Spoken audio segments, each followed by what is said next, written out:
According by Meinekeime, Chapter 32, The Fall of the Order. Dumbledore's point of view. Hermione and Ron were supposed to return 2 days ago, but they didn't show up, nor did they write a letter to explain their absence.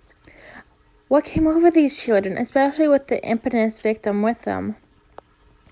Well, I guess I need to fight the Battle of Hogwarts without them. We met at the board, Ginny bringing her new boy toy, Rick. All I knew about him was that he came from a family with good children, and that was good enough for me. I made everyone sit around the table so I could explain my plans, and they could tell everything to their teams. Molly, will you be going directly to the dorms so you get the children? And bring them out? I shook my head. No, bring them to the front so they can build a shield, Molly. And Remus, go down to the Slytherin dorm. You go. Make sure those baby Death Eaters stay where they should. Remus nodded. He had been skeptical of the ideas for the last month, but after a long talk everything was okay again. And where are you going? Trunks asked. I'll be fighting the Dark Lord, I said proudly, leaning back when I heard it. Oh, really? What a great honor. I will win over an old, long, bitter scrib whose brain has stopped working about a century ago.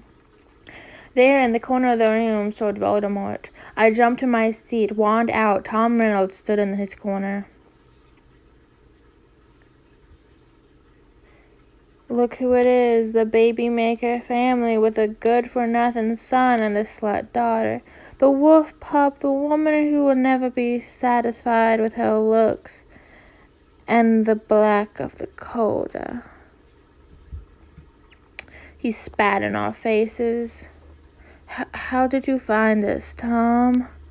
I asked him, ready to cast a hex at him. The Granger and his mudblood girlfriend sung like songbirds. So now you can either submit, and I will give you mercy, or you can throw a hex, and I will let each Death Eater enter this new torture techniques on you. He folded his arms and leaned back against the wall. Abracadabra!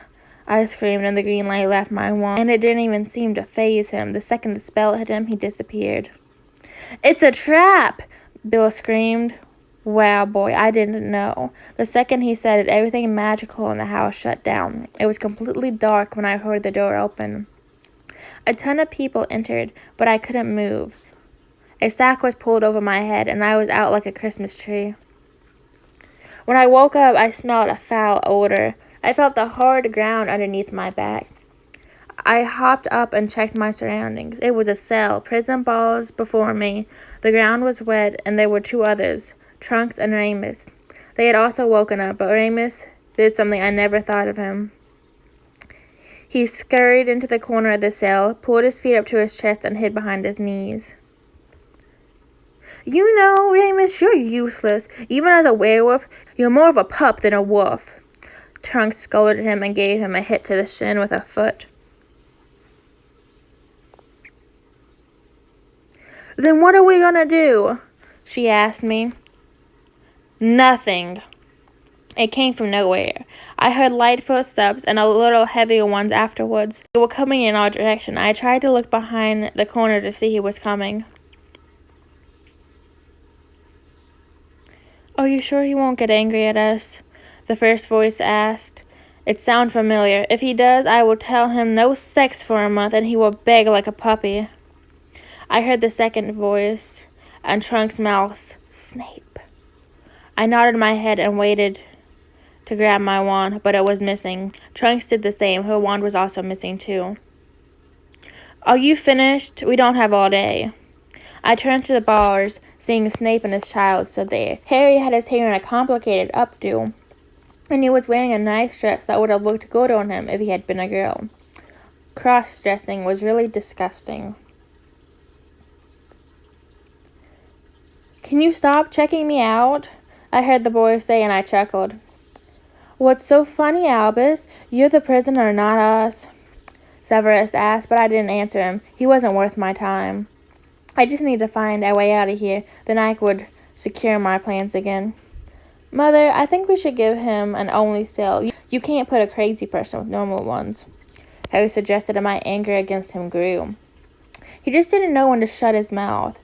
Chalk stepped up next to me. I was sure she was about to defend me.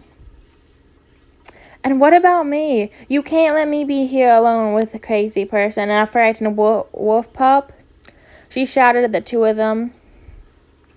Harry and his father gave a short laugh. Of course, Nymphadorus. We will place you with the others again. We will send an escort for you. Her hair changed to a red color. She hated her first name because it was too pure blood for her and didn't mix good with her abilities. Suddenly, Harry opened the cell next to ours and entered, so he could approach the scared pup in the back. When Remus felt his presence, he turned his head into the boy's direction. The latter crouched down to Lupus's eyes level and said, "Nobody told you? We will call Greyback so you can meet your pack, and hopefully you will feel a lot better then." What was he talking about? What did we not know? You're a disgusting creature, Dumbledore, you know that? Forcing an Omega to mate with someone and not giving him access to a pack, and you didn't care for his monthly needs to hunt? Let's see where the werewolf's elders think about this, Snape said, and with his words they left again. Fucking bitches. End of chapter 31.